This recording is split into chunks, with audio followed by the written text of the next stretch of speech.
There have been great samurai movies like Seven Samurai, Rashomon, and Throne of the Blood, which made the whole world familiar with the amazing culture Japan had a few centuries ago.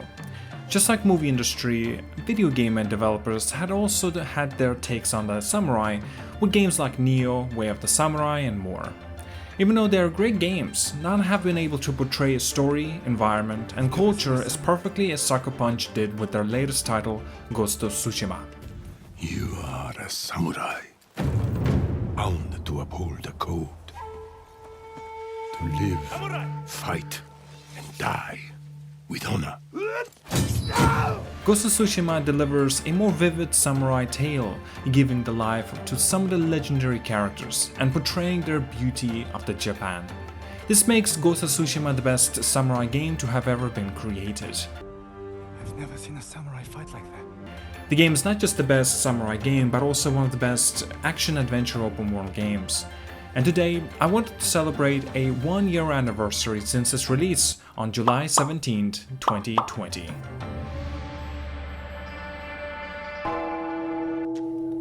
Sucker Punch has done an incredible job of bringing the perfect game to mark the end of the last-gen PlayStation exclusives. Believe me when I say, Ghost of Tsushima is one of the best, if not the best open world games I ever have laid my hands on. You can start to play the game determined to complete it, attending to the main quest, but you will end up spending most of your time exploring the beautifully designed world instead. We all know how good the last titles in the infamous series looked. Sucker Punch did their magic again, with an even better world that strikes beauty, color, details, elegance, and liveliness. Thick bamboo forests to massive fields of grass and wheat, all are stunning, and the constantly blowing wind makes it even more stunning and lively. It's not some of the oversaturated environment, but everything is balanced out to bring out some of the unique vibes at the different points, and it truly is mind-blowing. This brings cinematic looks throughout the game and even has dedicated modes to make it look and feel like a samurai movie if you're into it. The developers mentioned that they were inspired by classic samurai movies, especially the ones directed by Akira Kurosawa. The game looks good in every way, except for some of the facial animations and lip syncs. This might be really irritating to some of the players, but the rest of the gameplay will surely make up for it. One of the key points the developers advertised about the game is the original Japanese voice line they have recommended players to try out when playing. And he repaid that kindness with bloodshed. A great job has been done by the voice artists, but the lip sync is just not that great. Almost none of the words match with the lips. The roughness and power in Jin's voice aren't really matched with his facial animations. This makes the game look a little bit unpolished. He's alive. Taken captive by the Mongols. Coming to the gameplay, let's talk about the exploration. Sucker Punch has made some of the great decisions regarding the gameplay of the game, especially exploration. In most open world games, the exploration factor isn't something that has a great importance in the gameplay. You can either choose to explore it or attend to the quests and get it done as soon as possible. But this is different with the Ghost of Tsushima. Everything from the quest to exploration is connected to the game. The game does not feature a map hunt in-game and does not feature any waypoints to assist the player.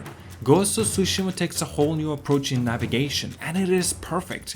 Players can mark a waypoint on their main map and have the wind assist them getting there. The wind acts as a major gameplay element as it shows the player the way to go, and what's amazing is that the whole environment reacts to it. Grass, trees, leaves, and all other particles on the screen goes in the direction of the wind, making it feel like the whole environment is responding to your actions. Having this system makes the players explore more of the beautiful world too. You might also find foxes distract you to lead you to Inari shrines, birds leading you to the points of interest, and NPCs calling out for you on for the secondary quests and such. You can go around on foot or horseback. Now, the horse riding experience in the game is pretty good too. The camera angle is perfect to see the wind properly and to observe the world. The horse animations are very well polished and it feels more like a horse than any other games I've played.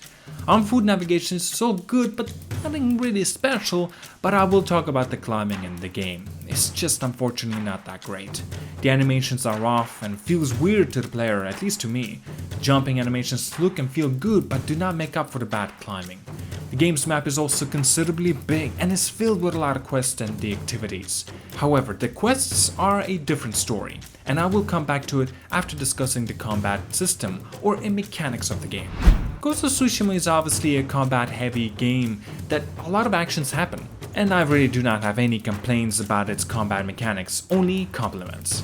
The game features both stealth and open combat mechanics. The stealth combat includes the same old crouch, sneak up from behind and execute with the assassinations playstyle like most other games. But what's eye-catching are some other features that give players a chance for their creativity are enemies distracting features, smoke bombs, kunai, silent bows and chain assassinations. Open combat is more diverse in this game. A stance system is once again seen on the game, and this time it's even better. Stone stance effective against the swordsman, water stance effective against the shieldman, wind stance effective against the spearmen, and lastly moon stance effective against the brutes. These 4 major stances can be unlocked and upgraded by simply attending to the quests, both side and main ones. The overall combat is well designed in my opinion. The enemies are smarter in this game, even the smallest groups of enemies you engage with can be a little difficult to deal with, even at normal difficulty. Most enemy clusters include different variations like swordsmen, shieldmen, spearmen and brutes, and archers. You simply cannot spam the button to win a fight. You have to be careful using multiple stances during the combat, according to the enemies you're facing. Also while utilizing the utilities like kunai and bow. This gives an actual game for the players to play, so that's a huge plus side of the game.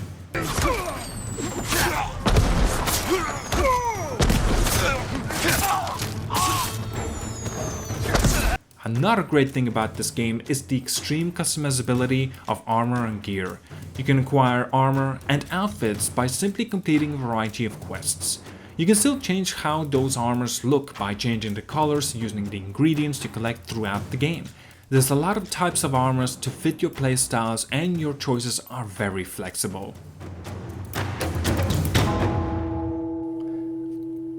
Finally to the story. This video will be spoiler free, so I will avoid describing the main quest of the game. There are plenty of quests for the player to engage in. The side quests are short and sweet, might even be closer to the quality of the Witcher 3 side quest quality. Most of them try to tell a different story too. But what's not right is the most quests and playstyles tend to get repetitive. You will find yourself doing similar stuff to complete missions. And the bonus objectives are very primitive and not challenging, like get this much of kills while this weapon being equipped and etc. And could have been improved with the more creativity in my opinion. Also the voice lines of the villagers you save from Mongolians are mostly similar and that's kind of annoying too. The stealth mechanics of the game are amazing like I said, but stealth missions tend to get a bit annoying as well. For example, you will need to tail or observe an enemy or a certain character being hidden. But as soon as you lose your sight on him, a countdown starts, even though he's literally right there. So you will go through the game story and perhaps you may even realize that there's a lesson to be learned with the Jin's decisions. You really do not know if he made the right calls until you finally find out at the later down the game, as it keeps it engaging and emotional as well, wanting to find out what will happen next. This game takes you to a whole new dimension of Japanese culture and the beauty with extreme attention to the details with buildings and the environments. Ghost of Tsushima is a very breathtaking as every frame of the game moves as it's alive.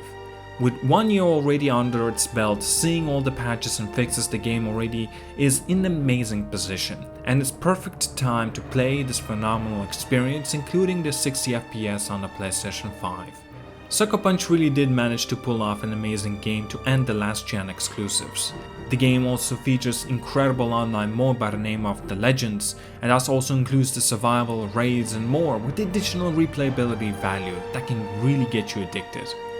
Including English subtitles and Kurosawa mode, which makes the game look like a Kurosawa movie with black and white and grainy look, making the game more dramatic and cinematic.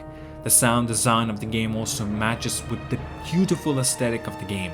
The music feels like an actual traditional Japanese music and it uplifts the mood of the game. Apart from the negatives I've mentioned earlier, like unpolished facial animations, lip sync and the repetitive quests, the game is an absolute masterpiece that deserves the highest marks. And as such, please do consider supporting me on my Patreon with the availability to see these sorts of special videos earlier with the additional rewards. Lastly, check out the rest of my special video playlists. I have put time and effort into the individual videos, and I'm very immensely proud of how they all have turned out. Thank you so much for watching. Please leave a like and subscribe, and have a wonderful day.